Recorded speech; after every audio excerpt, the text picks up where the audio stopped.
Since childhood, most of us have been familiar with the plight of the Jews during the Second World War. What we haven't read, we've seen on the big screen in such fine tributes as The Diary of Anne Frank, Schindler's List, and Life is Beautiful.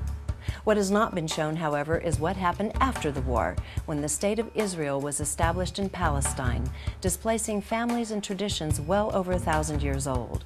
While we've all seen the clips of the aftermath of a lone suicide bomber in Tel Aviv, we're never shown what goes on the Palestinian side, where the people live behind barbed wire and walls in the rubble-strewn cities and encampments they now call home.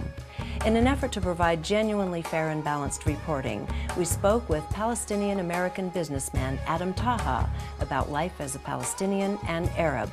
As a highly educated man, he also gave us a history lesson. He talks fast and covers lots of ground, so use your pause button as needed.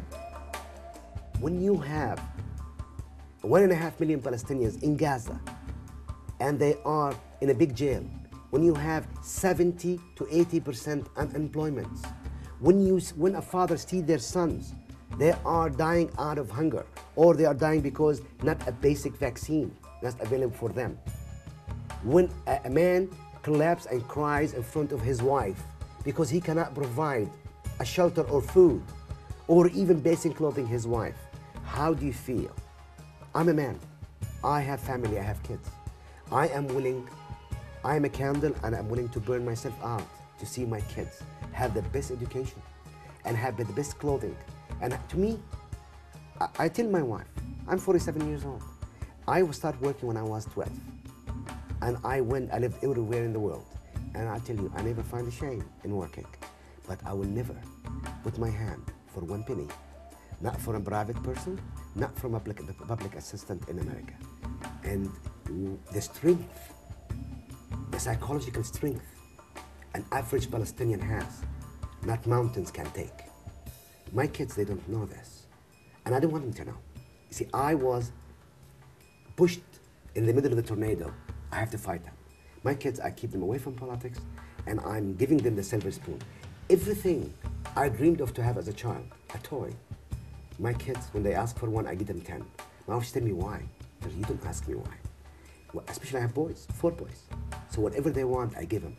And I just pray for God they appreciate what they have. Because I didn't have that.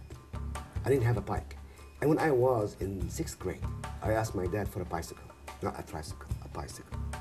And he said, a bicycle, that's some money. And I told him, yes, Dad, I want one. This summer, now I'm doing school. Do you know what he asked me? He said, if you get the highest grades, not in your class, no, in all 6th graders, I'll get you a bike. And I did it. I did it. I studied day and night.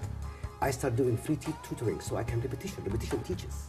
I started teaching kids, and I got it the first, and I got my bike. And you're right. I don't think that the Western world can begin to understand the depth of commitment and passion within the culture.